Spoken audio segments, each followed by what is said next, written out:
tu travailles dans le numérique, en fait, le recrutement, c'est la base de ton job. Donc, la direction du numérique, c'est d'être recruteur. Et ça c'est une partie inhérente, en fait, de notre boulot.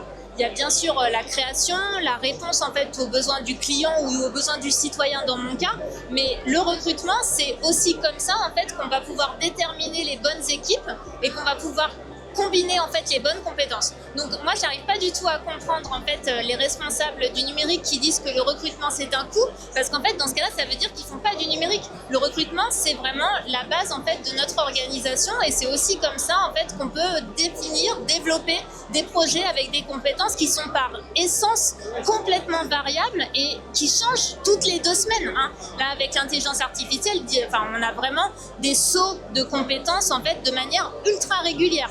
Donc concrètement, le recrutement, c'est une des clés et je pense que c'est même un des points qu'on devrait enseigner à tous les dirigeants en fait, du numérique, de l'innovation et de la tech. Parce que quand on dirige une start-up, quand on est à la direction numérique en fait, d'un grand groupe privé ou public comme c'est le cas pour moi, eh ben, on va faire ça en fait en temps continu. On va faire des budgets, on va faire des fichiers Excel et on va faire des partenariats et aussi beaucoup de recrutement. Donc du coup, voilà, je pense que c'est vraiment une des clés, une des bases en fait du développement.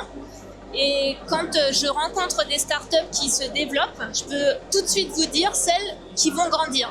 C'est celles qui ont compris que le recrutement, c'était la clé de positionnement de leurs produits. C'est super d'avoir un bon produit, hein, c'est vraiment génial, mais il faut que quelqu'un le vende ce produit. Et souvent, c'est pas celui qui l'a créé qui va réussir en fait à passer la transmission. Donc, de savoir s'entourer en fait des bonnes personnes, des bonnes compétences, de comprendre que le recrutement, ça doit être quasiment 15 à 20% de ton temps en tant que dirigeant. À mon avis, en fait, c'est une des clés de valeur pour le numérique et l'innovation. Le recrutement, c'est presque un avantage concurrentiel. De ce que je comprends, c'est clairement un avantage concurrentiel. C'est vraiment un avantage concurrentiel. Objectivement, voilà, si je prends mon cas, moi, la région Île-de-France, on a des magnifiques projets, mais on n'est pas compétitif en fait en termes de salaire. Donc, on va chercher à avoir des avantages concurrentiels qui nous permettent de recruter, et c'est aussi ça qui va faire qu'on va créer des équipes qui vont pouvoir créer des produits qui n'existent nulle part ailleurs. Donc, c'est un avantage concurrentiel, le recrutement, et c'est même un avantage de développement.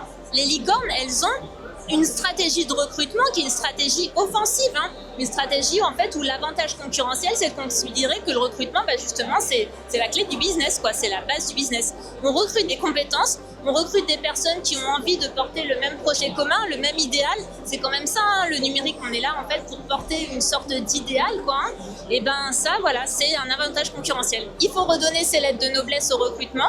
Il faut accepter que parfois en fait c'est un peu difficile, un peu aride et que c'est pas tous les jours facile le recrutement, mais en fait il y a quand même des moments qui sont incroyables. Je reçois des candidatures, je vois des gens en fait en entretien et je vois en fait des gens qui vont être avec moi, avec qui je vais travailler. Enfin, il y a un truc quand même formidable à avoir le fit en fait avec des gens en recrutement. Donc le boulot ça reste quand même une histoire de personnes. Si tu viens le matin pour voir des gens avec qui tu as envie de bosser, et moi c'est la base de mon équipe, hein. En fait si on s'amuse pas, c'est pas la peine de venir bosser, quoi. C'est génial quand même de recruter des gens qui viennent dans une équipe et qui font que c'est encore plus sympa de bosser avec eux que sans eux, quoi.